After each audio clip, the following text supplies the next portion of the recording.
Seja bem-vinda, seja bem-vindo. Está começando mais uma entrevista da série sobre os programas de doação de corpos para ensino e pesquisa no Brasil. Informações para os doadores. Uma parceria entre a Câmara Municipal de Jataí, por meio da TV Câmara e da Escola de Gestão e Eficiência Legislativa, a EGEL, e a Universidade Federal de Jataí, a UFJ.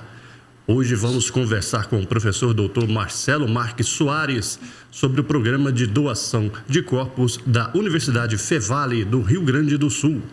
O professor Marcelo é licenciado em Educação Física pela Universidade Fevale, mestre em Ciências do Movimento Humano pela Universidade Federal do Rio Grande do Sul e doutor em Ciências Aplicadas à la Atividad Física e al Deporte pela Universidade de Córdoba, na Espanha. Atualmente é professor da disciplina de Anatomia Humana e Neuroanatomia em diversos cursos da área da saúde na Universidade Fevale. Tem experiência na área da anatomia humana e primeiros socorros, atuando também como professor dos cursos de formação de instrutores de trânsito. Muito bem-vindo, professor. Obrigado por ter aceitado o nosso convite. Muito prazer, obrigado pelo convite aí, é um prazer poder estar participando dessa iniciativa tão importante aí para o desenvolvimento da ciência, né? É um prazer. Prazer é nosso. E aqui no estúdio da TV Câmara, também a professora doutora Bárbara de Lima Lucas, coordenadora do Laboratório de Anatomia Humana da UFJ e representante da equipe do Programa de Doação de Corpos para a UFJ Presentes Anatômicos. Bem-vinda, Bárbara. Muito obrigada, TV Câmara. Agradeço imensamente e prazer em conhecê-lo, professor, também, né? É uma oportunidade incrível perceber, conhecer a experiência de programas que já estão funcionando há algum tempo, né? Então, vamos para mais uma aula. Sem dúvida alguma. Professor, então, vamos começar aí do princípio, né? Qual a data de início do programa de doação na Fevale? Bom, a Universidade Fevale ela tem 53 anos, né? Então, essa constituição da universidade ela começa com alguns cursos na área da administração, mas logo inicia o seu curso de Educação Física e Fisioterapia. Né? Então, a instituição optou em trabalhar com peças humanas, né? E, a princípio, a gente começa, então, a trabalhar com peças humanas a partir lá de 73. Né? Aqueles primeiros anos, né, a gente tinha os corpos, recebia do convênio que se tinha com o governo do estado, pelo IGP, Geral de Perícia, que eram doados. Mas o nosso primeiro corpo que a gente tem doado para a universidade, ele é de 94. Tá? O que aconteceu? A pessoa se doou para uma universidade, né? Geralmente, naquele momento, em 94, a gente tinha muito forte as universidades federais, a URGS e a Fundação Universidade de Ciências Médicas de Porto Alegre, né? Só que não sei qual era o motivo que aquela vez elas não puderam receber. E aí veio para nós, talvez por intermédio de algum professor na época. Então, nos nossos registros, a primeira doação que veio para a universidade fora do convênio com o governo do estado foi em 94. A partir de 94, nós começamos a estabelecer um projeto, né, de receber corpos. Nós tínhamos uma parceria muito forte com o governo do estado, porque nós tínhamos um departamento médico legal dentro da cidade. Então, isso facilitava muito. E tem uma particularidade que é muito interessante, que isso se passa, mas para quem é da área da saúde, dá um valor muito grande. A universidade, o departamento médico legal, ele era dentro do cemitério. Então, tu imagina que o que acontecia? Porque não é só o óbito que é feito lá, tem todo e qualquer exame de perícia, então tu imagina uma criança que era violentada, ela tinha que passar dentro do cemitério para ir no departamento médico legal. Então a universidade fez uma parceria com o governo do estado, tirou esse posto dentro do cemitério. Então a gente fez um trabalho muito bonito de termos social para a sociedade, né? Tiramos isso dentro do cemitério, então ficou lá realmente só o exame de óbito dentro do cemitério e fizemos exames gerais de perícias, assim, que são outros tipos de exame dentro de um outro outro ambiente. Isso fez com que o governo do estado reconhecesse o trabalho da universidade. Então, durante um bom tempo, eles nos sediavam muitos corpos para que a gente pudesse trabalhar com o estudo da anatomia, né? E aí a gente começa a formalizar um projeto, que a gente chama hoje de projeto Doação de Estudo para o Corpo, né? A partir de 99 para 2000. Né? E aí sim, ele é oficializado a partir de 2005, 2006, a gente oficializa o projeto. Mas a gente já vinha recebendo corpos sem esse registro oficial de ter um projeto. A gente constituiu uma carteirinha do doador, ou seja, que eu postei meu crachá, perdão, é o nosso crachá da universidade, tá? Só que está escrito Projeto Doação Corpo e Vida. Então, a pessoa nos procura, ela recebe ou o folder, ou alguém comunica, ou faz aquela comunicação pelos pares, que a gente chama, né? E o que a gente fez? A gente oficializa, a pessoa faz o termo de doação, quando ela nos entrega o termo de doação, ela recebe na sua casa, né, a carteirinha de doador com os nossos telefones da universidade. E isso faz com que esse registro fique na sua carteira. Por que a gente desenvolveu isso? Nós dávamos um papel antes. Só que esse papel as pessoas extraviam esse papel, fica num canto, bota na carteira e vai amassando, e essa carteirinha resolveu muito esse problema de perda dos documentos. Então a gente tem a carteirinha de doação, e isso é quase que uma identidade da pessoa doadora. Ele tem um orgulho de receber, porque às vezes o correio atrasa para entregar a carteirinha, porque a gente recebe, faz todo o trâmite interno de fazer o registro do termo no nosso banco de acervo dos futuros doadores, aí manda para o marketing fazer a carteirinha, isso leva uns 15, 20 dias. Às vezes o correio atrasa, as pessoas ficam nos ligando, porque esse documento é algo que parece que dá uma assertividade ao projeto dele, ao desejo dele, né? Então a gente utilizou isso, e isso hoje a gente tem isso muito bem solidificado na instituição. Então esse projeto nosso já tem aí quase 20 anos, né? A gente já tem corpos antes, mas a gente recebe mesmo a partir de 2005, assim, e a gente encerra o convênio com o governo do estado e fica hoje sobrevivendo o laboratório só das doações em vida, né, do nosso projeto. E, professor, então o senhor comenta de recebimento de corpos antes desse cadastro. Isso porque a gente tem uma lei que resguarda, né, dá um respaldo legal para esse tipo de situação. Agora, e aí finaliza comentando sobre o cartão, né? Então parece que institucionalizar o programa, o cadastro e o apoio institucional é fundamental para a credibilidade e segurança daquele que se cadastra, que se declara doador, né? E aí parece que a gente tem todo o envolvimento da comunidade no processo quando existe essa credibilidade, não é isso? Além desse comentário, eu quero a sua visão de como foi, então, o diálogo. Parece que era um assunto mais natural, né? Vocês tinham aí perto outros programas começando com o cadastro ali na mesma data, né? 2008, 2005. Mas como que foi o diálogo inicial? Como que era a percepção na comunidade interna e na comunidade externa para divulgar, né? Como vocês faziam essa divulgação?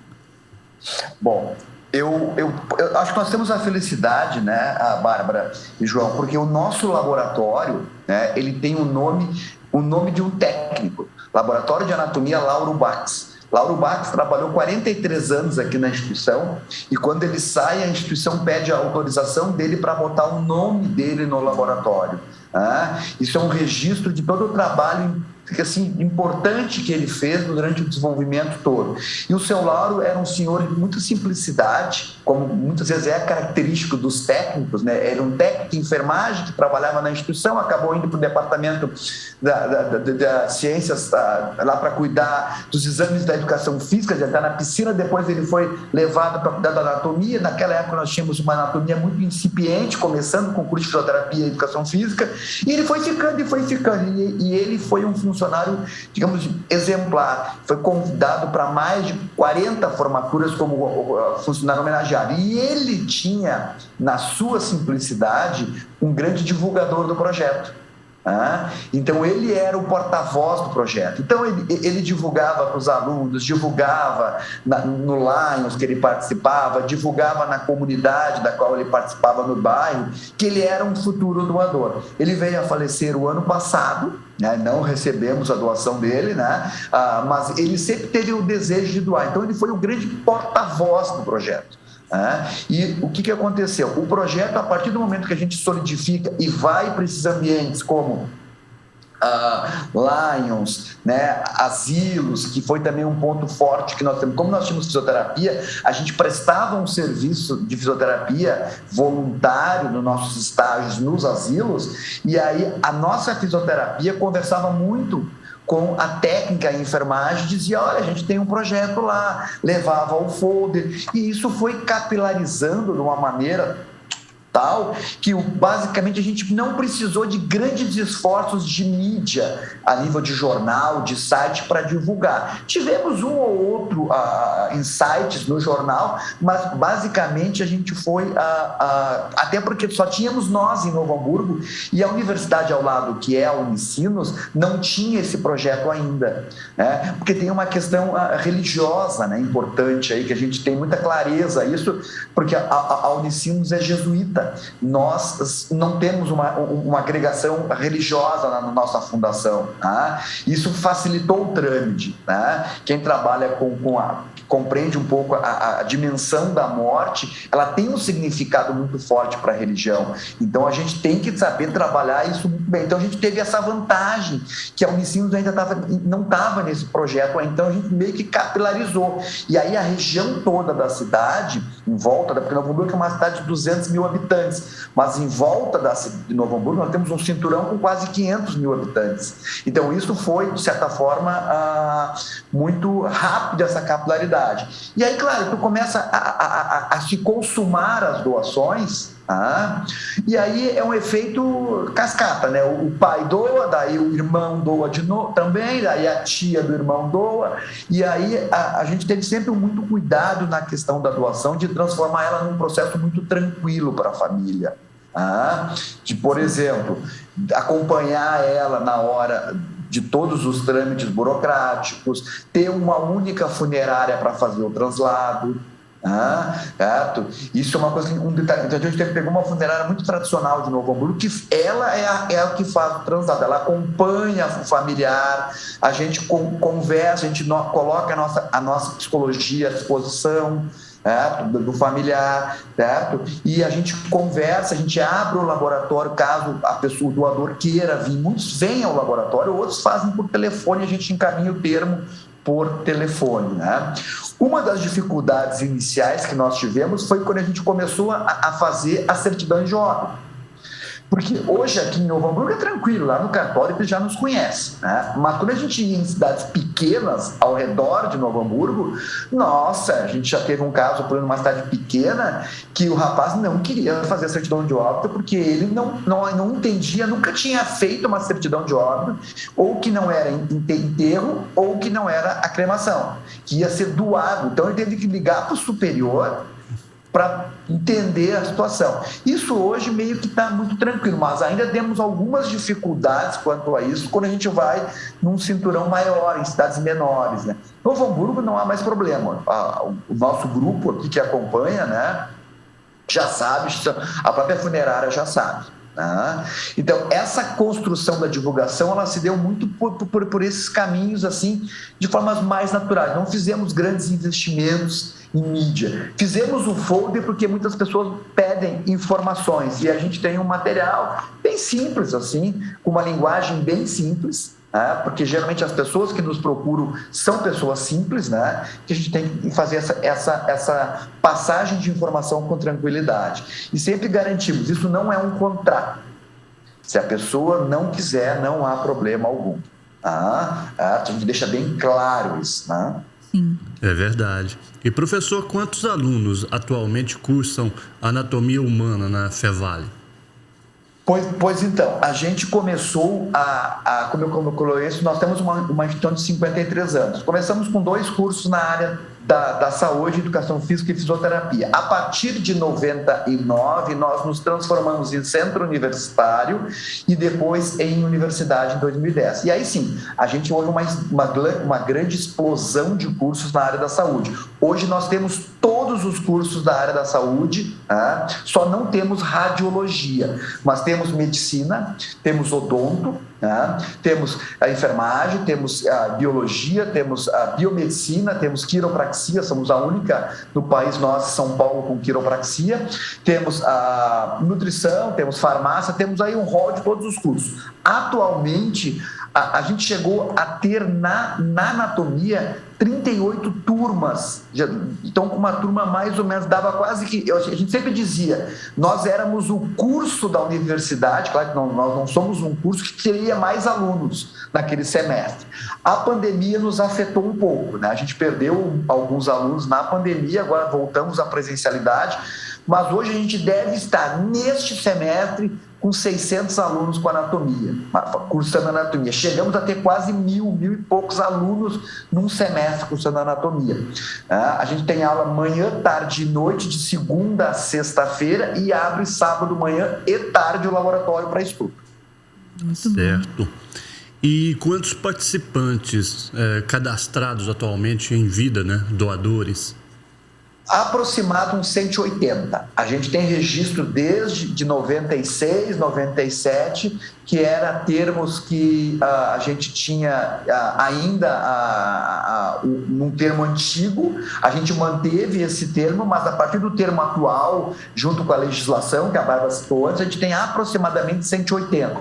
Quantos já converteram? Mais ou menos uns 15%, uns 25 a 30 corpos converteram. Olha, mas assim, muito. a gente também teve um problema, não digo um problema, a gente, no início da pandemia, como não se tinha nenhuma orientação, a gente negou alguns corpos, principalmente nos 6 primeiros meses de 2020. A partir de julho de 2020, nós começamos a testar para a Covid o corpo. Como a gente tem um laboratório de microbiologia aqui, que testa, que continua testando, mas foi um dos pioneiros na testagem, a gente conversou com eles e a gente testava o corpo que chegava para nós, porque nos primeiros 6 meses a orientação era não receber. Não receber nenhum corpo. Então a gente negou uns 2, 3 corpos naquele período. Depois, a partir de julho, a gente começou a testar. Aí nós testamos 3, deu negativo, aceitamos. E esse ano a gente testou 1. E não deu positivo, a gente recebeu. Certo. E professor, eu tenho duas perguntas. A conversão seria um pouquinho maior, mas faz parte, né? Sim, entendi. E para quem está nos assistindo, a família pode fazer um velório? Essa é a primeira pergunta. A segunda vocês aí na universidade têm o protocolo, né, do programa de fazer alguma cerimônia de agradecimento? Então são 2 situações, né? Tá, perfeito. Sim, o velório, essa é uma pergunta muito comum, muito corriqueira em quem está doando. Nós já tivemos várias particularidades enquanto a isso. Uma das características para quem está nos assistindo, geralmente, não é regra, mas geralmente a pessoa que busca a doação, ela não quer o velório. Ela diz, eu não quero velório. Ok, mas às vezes a família opta, ou às vezes aqui no Hamburgo, eu não sei na cidade de você, mas aqui é muito comum as funerárias terem um convênio com as funerárias. Então eles vão pagando uma taxinha por mês e aí já garante o velório, os custos de todo o cerimonial.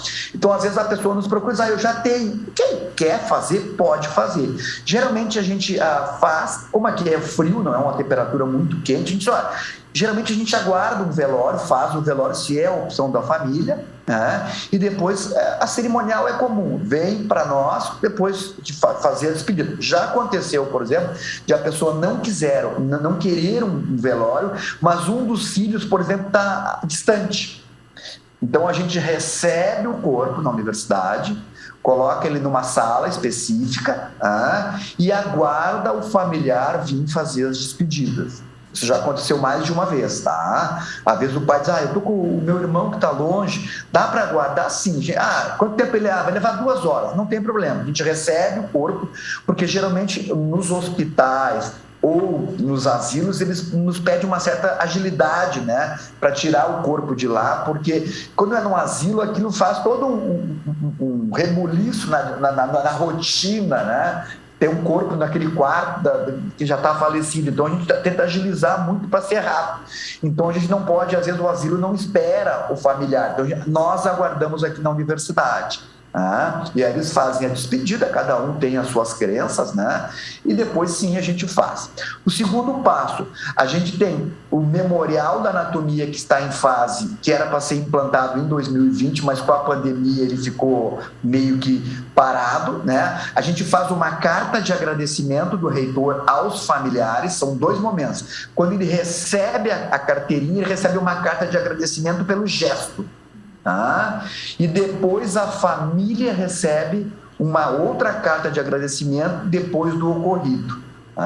E aí sim, a ideia a curto prazo é que a gente possa ter um memorial da anatomia nos nossos jardins aqui. O campus é um campus bem novo, então ele tem uns espaços bonitos que a gente quer fazer. Nós temos uma fonte aqui, a gente quer fazer um memorial lá do doador, né, lá. Até porque, como nós começamos com os cursos da medicina em 2017, é muito forte essa questão do óbito, da morte, da necessidade do corpo. Então a gente está reforçando isso. Estava quase tudo pronto, aí entrou a pandemia, esse projeto ficou um pouquinho guardado, porque outras necessidades foram mais urgentes. É verdade. Professor, e a pessoa interessada em doar seu corpo, o que ela deve fazer, como deve proceder para se cadastrar? Geralmente as pessoas nos procuram ou por telefone ou vêm ao laboratório, né? E a gente simplesmente, hoje com a tecnologia fica mais fácil. Até ontem nós recebemos uma ligação da menina que queria a mãe queria saber informações, a gente manda o termo pelo WhatsApp. Ela imprime, vai no cartório, registra. A gente tentou desburocratizar um processo que é rígido, né?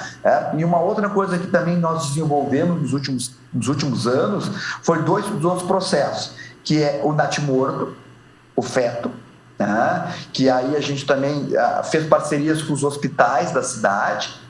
Por quê? Porque acontece o seguinte, às vezes, e isso é uma prática que tem sido muito constante. A gente recebeu, o ano passado, 3 fetos, natimorto, ou seja, houve o aborto espontâneo, perdeu a criança e o pai teria que fazer todo o enterro dessa criança. E geralmente como é que acontece? A situação é muito marcante e ela se repete. A mãe está na UTI muitas vezes por cuidados. O pai, muitas vezes, ele se sente perdido.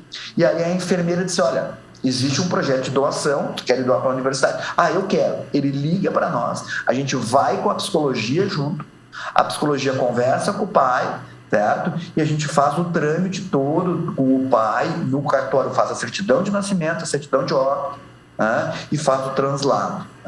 E aí o pai se sente muito confortado. A gente recebeu até um feedback disso, depois um e-mail de um dos doadores do pai, dizendo que foi o momento mais confortante que ele teve naquela ruptura, porque ele conseguiu dar atenção para sua esposa. E a universidade fez todo o trâmite necessário, porque a gestação interrompida, ela sempre é uma gestação. A gente, quando começa uma gestação, a gente tem um pensamento, vai dar tudo certo, vai tudo bem. Quando a curva sai, a gente muitas vezes não está preparado e nem se programou para isso. Então, quando a gente dá o suporte todo, e essa mãe, porque foi muito marcante, ela estava com quase 35 semanas. Foi bem no final da gestação. Então, a gente teve até um acompanhamento psicológico dela aqui no CIEP, Centro de Psicologia. E, para nossa felicidade, depois eles tiveram um outro filho e deu tudo certo. Então, esse é um fato. E o outro ponto também importante que a gente tem feito é o projeto também ele abre para a doação de um familiar. Isso o que aconteceu? A gente encontrava situações em que a pessoa que queria doar, ela já não tinha mais condições de vir pegar o termo ou de assinar num cartório, ou ela já estava acamada há muito tempo e a família queria doar porque ela dizia, a mãe sempre quis doar, a gente ficou prorrogando e achava que não ia acontecer e agora está acontecendo. E a gente queria fazer esse desejo dela. Então, o que aconteceu? a gente criou o termo para doação de um familiar de primeiro grau, ou seja, pai doa um filho, filho doa um pai, alguma coisa assim. Isso também acontece com bastante frequência até. Olha só. Interessante. E, professor, na ocasião da morte, qual deve ser a providência tomada pelos familiares, né, pelo hospital também, né? Isso. Uhum. O que acontece geralmente é assim, né? A gente, na nossa conversa inicial, que ela é uma conversa que a gente conversa muito tranquilo com o familiar, a gente sempre faz algumas explicações. Qual é o papel da família? O papel da família é ter o atestado de óbito. Ou seja, numa linguagem bem simples para quem está nos assistindo, né? Eu preciso saber qual é a causa daquela morte. Porque quando eu estou dentro de um hospital, o médico que está atendendo aquele familiar, aquele indivíduo, ele sabe qual foi a causa da morte. Mas quando esse indivíduo está em casa ou está num lar, a gente precisa ter esse documento inicial, que é um atestado de óbito dado por um médico de qual é a causa daquela morte. A partir daquele atestado, a universidade faz todo o trâmite junto com o familiar, de busca em casa, leva no cartório, faz todo o trâmite junto com o familiar. Então, a família precisa ter um atestado de óbito, mas a gente sempre pede para a família assim, olha, quando a situação aconteceu, liga para nós, qualquer horário, 24 horas, 100 dias da semana, domingo, sábado, segunda, não há problema. A gente auxilia a essa situação, porque a gente sabe que nesse momento, às vezes as famílias elas estão um pouco desamparadas, né? E principalmente quando é repentino assim o acontecimento. Então a gente dá o suporte, vocês precisam ver com o hospital o atestado de óbito, né? Aí com o atestado de óbito não há problema, a gente vai fazer o translado, né? A gente faz todo o suporte para a família. E geralmente a gente pede para eles nos ligar. Liga para nós, né? Aqui está o telefone da universidade, onde nós temos 24 horas o plantão, e também o plantão já sabe, ele já nos aciona de imediato.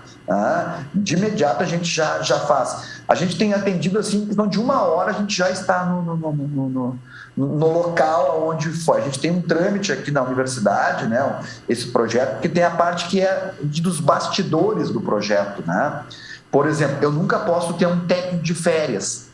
Ou seja, o laboratório faz todo o rodízio dos seus técnicos para que sempre tenha alguém aqui, né? Porque a gente nunca sabe quando isso vai acontecer, para ninguém ficar desamparado. Tu imagina que um doador sempre teve o desejo de doar e liga, não, é que não estamos de feriado, é que não tem ninguém, entendeu? Não, sempre tem alguém que vai receber. Tá? Então a gente faz todo o organograma das nossas férias para que tenha alguém aqui. Certo? Então, isso é um ponto interessante. A gente tem alguém que vai atender, independente do turno. E a gente sempre diz, está sob aviso naquele final de semana. Tá? Então, a gente fica, a gente cuida ou está de férias para a gente possa atender. Porque a gente sentiu isso na pandemia, porque foi uma das poucas vezes que a gente teve que negar um corpo, né, de um doador. E a gente, mesmo doando o corpo, a gente ligou para a prefeitura e fez o trâmite para facilitar o cerimonial, porque assim, até para deixar muito tranquilo, porque tem um custo todo esse, digamos, se vai ser enterrado ou se vai ser cremado. Quando a família busca a doação, ela tem o desejo de contribuir com a ciência, mas ela também tem ciência que ela não vai ter mais essa despesa. E de uma hora para outra, em função da pandemia, a gente não poderia mais receber. Já aconteceu também de uma pessoa se doar, mas está em Florianópolis. E aí, 400 quilômetros. O que a gente fez naquele momento? A gente negociou com a família e buscamos uma universidade lá próxima de Florianópolis, que tinha um projeto. A gente doou o corpo para a universidade lá em Florianópolis, São José. Porque isso é uma coisa que a gente sempre explica para eles. O que acontece? Hoje a gente tem uma demanda muito grande de corpos aqui. Tem mais de 80 corpos aqui. Muitos não estão nem em uso, estão em reserva técnica, a gente diz. Então, eu não tenho uma necessidade urgente de ter um corpo aqui hoje. Então, não há necessidade. Então, o que acontece? Às vezes a família vai doar. Isso é muito comum aqui no Rio Grande do Sul. Às vezes vem o casal, o marido e a esposa vêm aqui doar. Aí ele, não, a gente vai doar tudo certo. Olha, a gente sabe como as coisas funcionam. Daqui a pouco vocês resolvem morar no litoral. Ou vão morar com o filho lá numa outra cidade. Ou às vezes vem uma família só, vem só a esposa. E aí o marido vem a falecer, ela fica sozinha, ela vai resolver morar com o filho. Foi o que aconteceu. Ela morou com o filho lá em Santa Catarina. Sim. Isso é 600 quilômetros daqui, né? Certo? E aí a gente diz, olha, aí tu vai ter um custo para a universidade muito alto, porque um translado para buscar um corpo, ele fica muito pesado para nós. Então a gente diz, a gente vai resolver essa situação buscando uma universidade mais próxima. A gente mandou um termo para a universidade, ela é um doador potencial, está aqui o termo, então, e a gente fez uma parceria com a Universidade de São José. Isso também acontece. Então, hoje a gente estipula, a gente busca até 250 quilômetros, a gente busca, porque o nosso litoral aqui é 200 quilômetros, tá? De Novo Hamburgo, o nosso litoral é 200 quilômetros. Então, a gente busca no litoral, certo? Agora, mais do que isso, a gente tem que, às vezes até a família, mas a gente paga. Não é questão de pagar, o problema é que tem todo um trâmite para trazer o corpo. Então, e como ele vai morar lá, a família também não entendeu que era necessário vamos doar mais próximo, então, porque ela vai continuar contribuindo para o desenvolvimento da ciência, né? A gente tem muita doação de ex-professor, ex-funcionários, né, que passaram uma vida toda na universidade e acabam querendo fazer o seu agradecimento ao universo, doando o seu corpo aqui, tá? Por isso que no primeiro dia de aula a gente faz uma situação que é contextualizar isso para o aluno, né? Eu sempre conto a história. Uma vez eu fui na casa de um doador e ele tinha porque ele já estava a sua doença um pouco avançada. E ele tinha 2 crianças, uma de 11 e uma de 10. Bem pequenininho, assim, estava em estado terminal de câncer, mas a ideia dele sempre foi doar. A gente foi lá, falamos com a esposa dele, falamos com ele não estava luz, depois tal.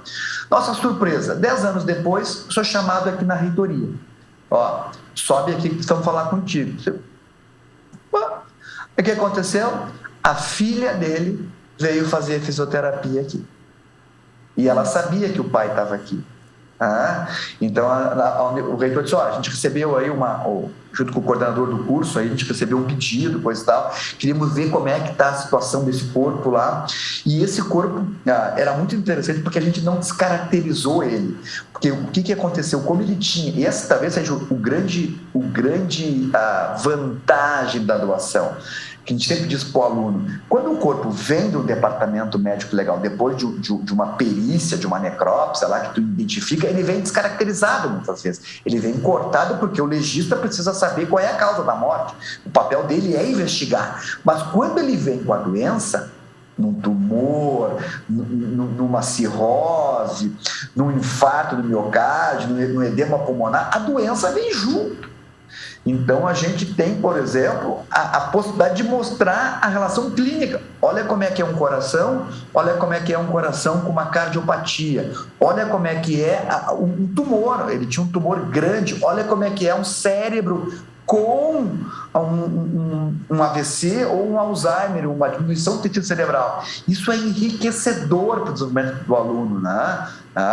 Então, a gente faz esse tipo de situação. Então, a doença, naquele caso, a gente não descaracterizou ele, porque o tumor era muito interessante para mostrar para os alunos. O que nós fizemos? Tiramos ele de circulação, para o aluno cursar todo o seu curso na fisioterapia, e a partir de 2019 ele voltou para o estudo, ele volta para a sala de aula, né, que a gente diz, né? Por quê? Por um pedido da aluna, porque a nossa doação, os nossos doadores, eles estão muito próximos de nós. Eles identificam a universidade, porque a nossa universidade ela é comunitária, ela é pública, mas não estatal. Então a gente reverte todo o investimento na instituição. Isso a gente faz. E nós temos umas parcerias grandes com os cemitérios também, porque os ossários das cidades, às vezes, eles estão lotados. E o que acontece? A gente busca, limpa o ossuário, seleciona aquilo que a gente vai usar e manda para o descarte biológico correto, manda incinerar. Então a gente ajuda as prefeituras, né, num serviço que muitas vezes fica relevado a um segundo plano, né? Limpar ossários, por exemplo, né? Então a gente faz limpa isso para eles também. Então, em função da nossa comunidade, nós estamos muito preocupados com a comunidade. Então o projeto ele veio para atender também uma demanda da comunidade, ou seja, porque hoje a gente sabe o quanto é custoso todas as despesas com um funeral, né? Verdade. Professora Bárbara, mais alguma questão ao professor Marcelo? Agradecer, as informações orientam de verdade, elas nos mostram a importância de se ter um envolvimento da instituição no processo. Olha quão organizado foi todo o curso, né, do recebimento do cadáver, o registro, o armazenamento das informações, de forma que você atende a comunidade, inclusive a família que doa, né, permitindo a formação desse profissional da saúde, pensando na saúde mental, né? Isso. E o envolvimento da comunidade externa, das autoridades locais, em proceder esses convênios, né? Porque quando a gente fala de incinerar o material biológico, é um cuidado com o meio ambiente, né? A instituição acaba participando de todas essas questões do meio ambiente e urbanismo, daquela secretaria do município, né, que precisa do envolvimento da comunidade para garantir a administração adequada, né, de tudo aquilo. Então, parabéns pelo trabalho desenvolvido, professor, e isso só nos estimula, né, a buscar essas parcerias mesmo e dialogar com a comunidade de forma a ter esse apoio, né, para fazer funcionar de forma adequada, né? Então, é isso que eu precisava dizer. Muito obrigado, então, professor Marcelo Marques Soares, que falou, né, os brilhantes esclarecimentos sobre o programa de doação de corpos da Universidade Fevale de Novo Hamburgo, Rio Grande do Sul. E fica aqui o espaço livre para o senhor, para suas considerações finais. Bom, primeiro agradecer o convite à professora Bárbara, né? Agradecer aí a iniciativa da Câmara Municipal de Jataí, né, e da universidade, porque o desenvolvimento da ciência, né, a gente passou por anos agora recente, né, de um pretérito aí de necessidade de que a ciência resolva as demandas da sociedade, né? A gente sempre pensa na ponta lá no final, mas para alguém chegar e desenvolver, atender um paciente, fazer um trabalho de saúde, ela precisa do conhecimento, e o conhecimento ela se desenvolve por momentos e por etapas. E a primeira etapa talvez seja o conhecimento do corpo humano. Né? E para o conhecimento do corpo humano, a gente tem vários recursos hoje. Né? Eu conheço várias universidades que não trabalham com corpos humanos e fazem um trabalho muito bom. Né? Mas ainda na área da medicina, ainda na área de cursos assim, mais robustos na área da saúde, ter o corpo, ter a situação e a variação anatômica, ela é fantástica. Ela é imensurável tu ter e mostrar para um aluno, ó, isto é um fígado com cirrose, isto é um fígado normal. Esta relação, não existe hoje nada que supere essa concretitude de tu ter esse material na mão. Então, a doação ela é fantástica para o desenvolvimento do conhecimento do acadêmico, que vai reverter aonde? Lá no final, quando ele for atender a comunidade lá na UPA, quando ele for atender dentro de um hospital público, aquele conhecimento se construiu em diversas etapas. Uma delas é a questão do estudo da área da anatomia. Então, as famílias que estão nos ouvindo, a única certeza que a gente tem é que um dia a gente vai partir desse mundo aqui. E a gente vai deixar um legado para os nossos familiares, mas esse legado ele pode ser explorado, amplificado para outras pessoas, que é a questão do uso e do corpo. A gente sempre diz, tem que ter coragem, mas tem que ter muito desprendimento para poder fazer a doação. Porque ela sabe que, e eu sempre digo isso para os nossos alunos, se tem uma coisa que eu aprendi da anatomia nesses 28 anos, é que o ser humano é igual. A estrutura biológica ela é igual. Então, o que nos faz diferente é a sociedade, mas nós somos iguais. Eu não posso dizer que esse coração é de um católico, do evangélico, do rico, do pobre. Ele é igual, a matéria biológica é igual. Então, nós somos todos iguais. Então, a doação ela vem para revelar que nós somos iguais e não há diferença. Então, as pessoas que buscam a doação, elas estão contribuindo e estão deixando um legado para além dos seus familiares, que é o legado da saúde. Né? Ou seja, eu estou contribuindo para o desenvolvimento da saúde. Então, eu agradeço o convite. Atuações como essa de divulgar projetos de doação, elas são necessárias porque nós aqui temos um projeto consolidado. outras universidades estão começando a busca por projetos. Quanto mais encurtar os caminhos, que a gente diz, né? A gente dá algumas dicas que facilita que a gente possa seguir, a gente aprendeu muito também com outras instituições a encurtar caminhos. E isso facilita para que outros projetos possam ser construídos para o bem da ciência. Então, agradeço o convite aí. Nós que agradecemos e agradeço também mais uma vez a professora e doutora Bárbara de Lima Lucas, coordenadora do Laboratório de Anatomia Humana da UFJ e representante da equipe do Programa de Doação de Corpos da UFJ, Presentes Anatômicos. Obrigado, Bárbara. Eu que agradeço. E espero você na próxima entrevista da série sobre os programas de doação de corpos para ensino e pesquisa no Brasil.